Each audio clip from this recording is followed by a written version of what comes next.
자, 한 장을 이제 넘겨 보십니다. 한 장을 넘기면 이제 그 24페이지를 보게 되면 도시생활주택 있죠. 이건 또 우리가 시사성이 있는 문제예요.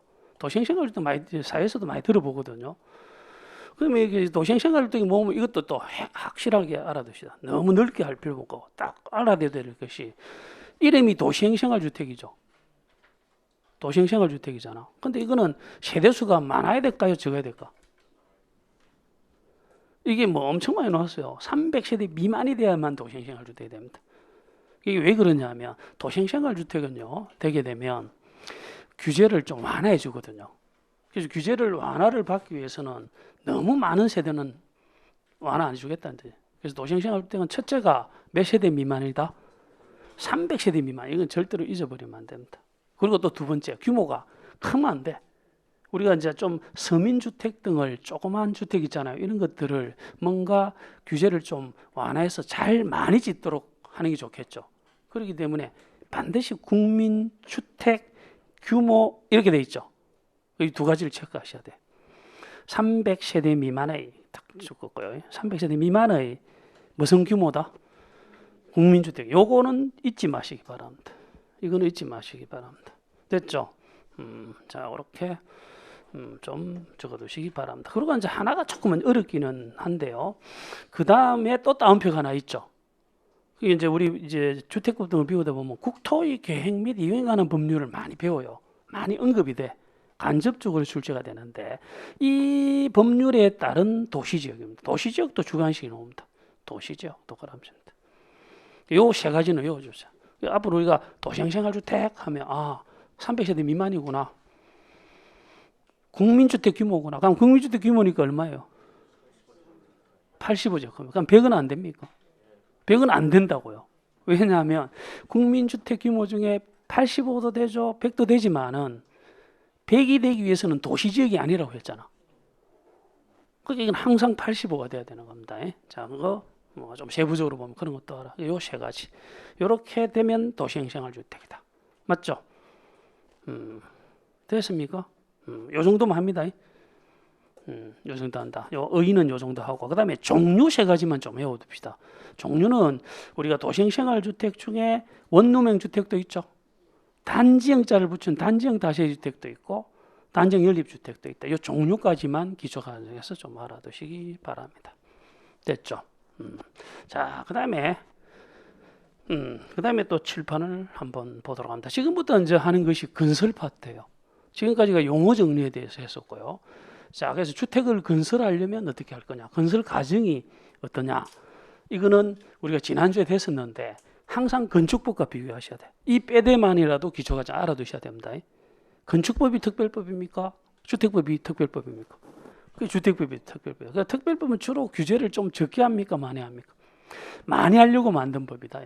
그래서 이제 한번 해봅니다. 이게 자꾸 질문이 많이 들어오시는데, 자, 질문을 좀 많이 하는 게 좋습니다. 수업 시간 우리는 질문을 못 하지만 어쨌든 뭐 저기 그 뭐죠 질문 코너가 있죠 우리. 그걸로 해서 질문을 많이 하는 게 합격의 지름길이에요. 뭐 강사들을 막 괴롭히는 것도 좀 좋은 방식입니다. 질문 많이 하시기 바랍니다. 질문이 최근 많이 들어오고 있어요. 어떤 한 분은 막 하루에 세 번씩 막 질문하셔. 근데 질문 내용이 조금은 아직 체계가 안 잡힌 질문들이 많이 오지만 그것도 엄청 좋은 거야. 본인이 모르면 질문하면 되죠. 질문 많이 하시기 바랍니다. 여기 질문 중에서 내가 한번 소개를 해볼게요. 자, 우리가 이제 건축법이 있는데 지난주에 했습니다. 건축법이 있는데 아마 오늘 여기까지 나갈 것 같아요. 건축법은 무엇을 다루는 법이랬죠? 건축물을 다루는 법이라고요. 건축물을 다루는 법이다. 근데 이 건축물이 종류가 엄청 많지만은 용도로 29개 용도를 정해요. 29개 용도를 정합니다. 의도적으로. 29개 용도를 정하는데 이 29개 용도 모두를 다루는 일반법이에요. 건물은 다 똑같이 29개 건물은 전부 동일하게 건축법에 따라 건축이 돼야 되는 겁니다. 무슨 말이겠어요? 그래서 이걸 일반법이라 합니다. 건축물 일반에 대한 법이에요. 건축물 일반에 대한 29개 건축물은 다 이 법을 적용해요. 근데 이 건축법에 보면은 건축을 하려면은 원칙이 허가를 받아야 돼요. 뭐를 받는다? 허가. 우리가 지난주에 허가건자를 했다고요. 이미. 이건 복습을 하지 않겠습니다. 어쨌든 허가건자로부터 허가를 받습니다. 그러면 일정 기간 이내 착공을 해야 돼요. 그것도 엄청 주저해야 되고 착공을 해야 돼 일정 기간에. 근데 언젠가는 완공이 되겠죠. 그래서 완공이 되면 받는 절차가 있는데요. 그게 뭐다? 이게 이제 약속입니다. 전부 글자가 조금씩 달라요. 법마다. 요거를 우리는 사용 승인이라고 합니다. 요거를 사용. 이거는 왜 그렇게 합니까? 전부 물을 필요가 없는 거면 법에서 입법자들이 이렇게 하자 용어를 정해놓은 겁니다. 이게 주관식이 나옵니다. 일반 건축물은 뭘 받는다? 허가를 받고 나중에 완공이 되면 뭘 받는다? 사용승인을 받는다. 근데 이 나중에 보면 사용승인은 허가해 준 사람이 사용승인을 해줘요. 건축법에서는. 허가권자가 결국은 사용승인까지 책임집니다. 그렇게 보셔야 됩니다. 그래서 이렇게 건축법에 따라서 이 건축물이든 저 건축물이든 건축하는 사람을 또 약속을 해놨어요. 그 사람을 우리가 뭐라 하죠? 건축주라고 하는 겁니다. 이렇게 약속을 해놨다면 약속. 뭐라 한다? 건축주라고 한다. 근데 우리가 이제 했지만은 이 건축법에 대한 특별법이 무슨 법이라 했죠? 주택법이 되는데 당연히 이제 주택법은 무엇을 다루는 법이다? 주택을 다루겠죠? 주택법은 이제 주택을 다루는데 이 주택이 두 종류가 있댔죠. 우리가 지난주에 주택이 두 종류가 있는데 뭐죠? 단독주택과 당연히 공동주택이 있는 겁니다.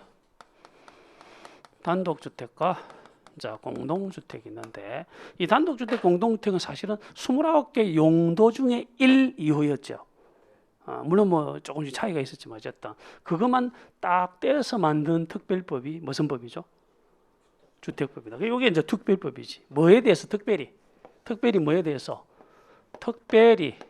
특별히 뭐에 대해서 주택에 대한 법이 무슨 법이다? 주택법이다. 특별법이 되는 거예요. 일반법과 특별법 관계를 이야기합니다.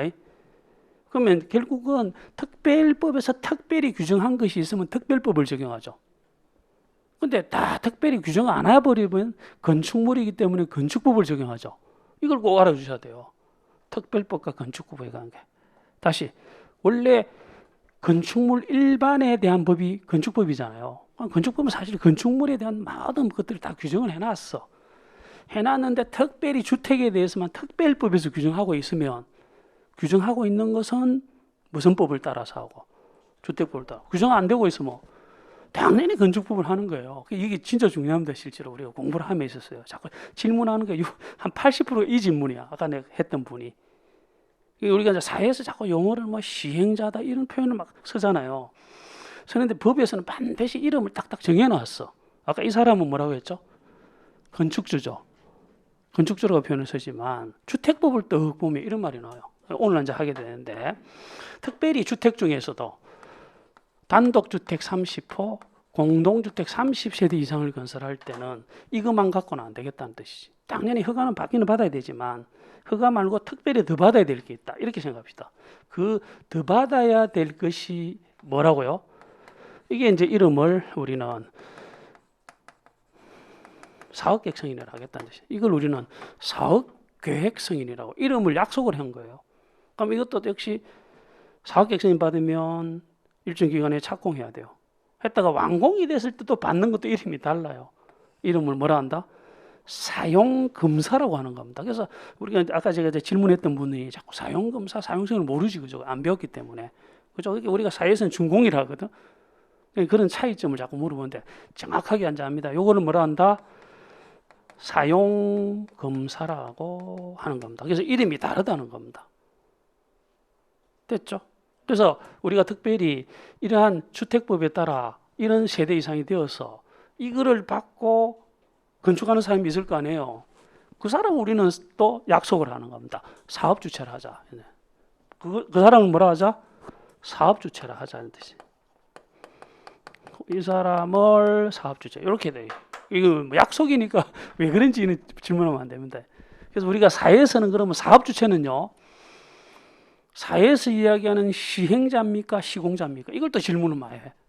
처음 공부하시면 당연히 질문이 들어야 되죠. 그 사람을 저걸 우리 그렇게 실제로 시행자지 우리 사회에서 이야기하면 사업 주체 이꼬로 우리 사회에서는 시행자입니다. 그러면 시행자는 반드시 시공자가 되어야 합니까? 그건 또 아니잖아. 그게 또 시행자, 그 사업 주체가 또 시공자를 헷갈려하죠. 당연히 처음 공부하시는 분 헷갈려하면 안 됩니다.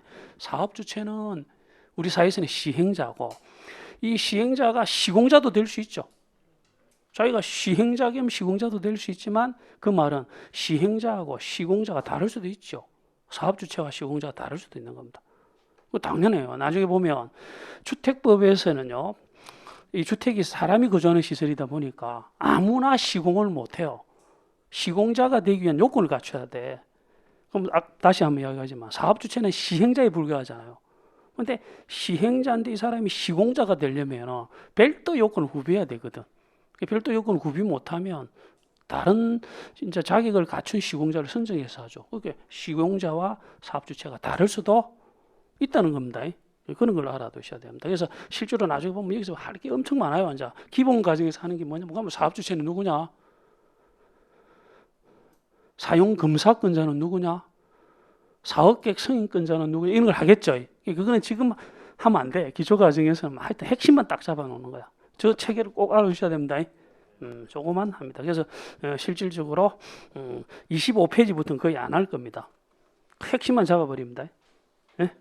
그래서 이제 우리는 꼭 하나를 한 다음에 이미 했지만은 우리가 지난주에 사업 주체가 될 수 있는 자를 했죠. 국가 등 되죠. 등록 사업자 된다 했잖아요. 저 같은 사람은 등록을 해야 된다 했잖아. 그게 처음 딱 나오잖아. 그래서 양갈로 1번 셋째 줄에 주택건설 사업의 등록이라고 되어 있죠. 예? 예? 있습니까? 그게 등록인데, 자, 이것도 주관식이 나왔기 때문에 해봅시다. 이거는 안 하려고 했는데 한번 해보도록 합니다. 그래서 보면 첫째가 중요해요. 연간 동그라미. 연간. 대통령령으로 정하는 호수 이상의 주택건설 사업주를 걷고요. 대통령령으로 정하는 주택건설 사업주를 걷고요. 그래서 우리가 지난주에 제가 사업이 두 가지가 있댔거든. 주택건설 사업만 있는 것이 아니고 대지 조성 사업도 있댔죠. 그리고 그 줄 끝에 보면 또 연간일 있죠. 또 연간 동그라미. 연간 얼마 이상이죠? 이건 간단해서 이건 바로 적어봤어. 얼마 이상이죠? 1만. 이거는 뭐 아주 외우기 쉽죠? 10,000제곱미터 이상의 또 대지조성 사업주를 걷습니다. 대지조성 사업을 시행하려는 자는 누구한테 등록해야 된다? 국토장관 다 출제가 됐습니다. 엄청 많이 나왔습니다. 국토장관한테 뭐 해야 된다? 등록을 해야 된다. 이래 돼 있죠. 저 같은 사람을 이야기하는 거야. 국가등은 등록 이런 건 안 해도 되지만은 저 같은 사람이나 여러분들이나 어떤 법인이 주택건설 사업을 하려고 한다 하면 등록을 해야 되는데 연간이야, 연간. 연간 그러면 몇 호 몇 세대죠? 밑에 2번에 그 대통령령이 나오는 거야. 대통령에서 보면 기역이 단독주택은 몇 호죠? 그게 옛날에 이 20호라고요. 30호가 아니고. 그게 상당히 중요하죠. 등록은 내가 하느냐 마느냐는 연간 20호고 사업계획 승인 받는 거는 몇 호 몇 세대죠? 30호. 이거 저것도 주관식이 나온 겁니다. 그래서 이런 것들을 나중에 비교를 하는 겁니다. 이건 잊어버려도 됩니다. 잊어버려도 된다. 이 체계를 오히려 외우는 건 나중에 외워도 되잖아요. 그죠? 그래서 이제 지금 우리가 하는 것이 이 사람이 될 수 있는 걸 하는 거야. 지난주에 했던 게 사업 주체는 국가등은 되죠. 국가등이 아닌 자는 등록해야 되죠. 근데 등록은 항상 하는 건 아니고 연간 20호, 20세대일 때 등록을 한다고. 예를 들면 제가 예를 들면 내년이 21년이잖아요. 내가 이제 돈을 좀 벌기 위해서 내년에 우리 동작구에다가 한 10세대 고급 아파트를 건설해서 분양을 하려고 해요. 그럼 등록은 안 해도 되는 겁니다, 저는. 연간이니까. 연간 몇 호, 몇 세대 이상일 때만. 그렇게 돼. 무슨 말이겠죠? 그러니까 내가 만약에 진짜 아까 했지만 10세대만 한다 하게 되면 등록할 필요 없죠. 등록은 안 해도 내가 아파트 10세대를 건설해서 분양할 수 있는 거지. 하는데 사업계획 승인 받습니까? 안 받아도 되는 거야. 30세대가 안 되니까. 규제를 안 받는 거예요. 그럼 저는 건축주지. 저는 건축주가 되겠죠? 맞습니까? 그럼 저는 이제 거꾸로 제가 내년도에 한 300세대를 건설해서 분양을 하려고 해요. 그럼 주택법이 딱 적용되는 거야. 우선은 등록을 해야 되죠. 국가등이 아니니까. 등록해야 되잖아요. 이해되십니까? 그럼 300세대니까 30세가 넘죠. 사업계획 승인도 받아야 되는 거야. 그럼 저는 뭐가 되죠? 사업 주체가 되는 거예요. 그래서 사업계획 승인 받고 사용 검사를 받는데 항상 이제 일관돼야 돼요. 이거 받는데 이거 받는 경우는 없어요.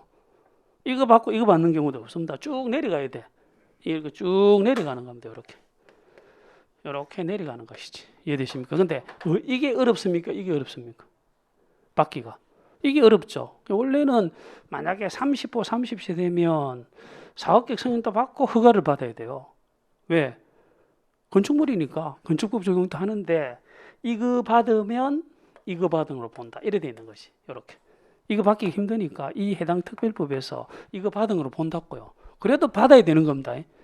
현실적으로 안 받을지 몰라도 결국은 건축물이기 때문에 받는 겁니다.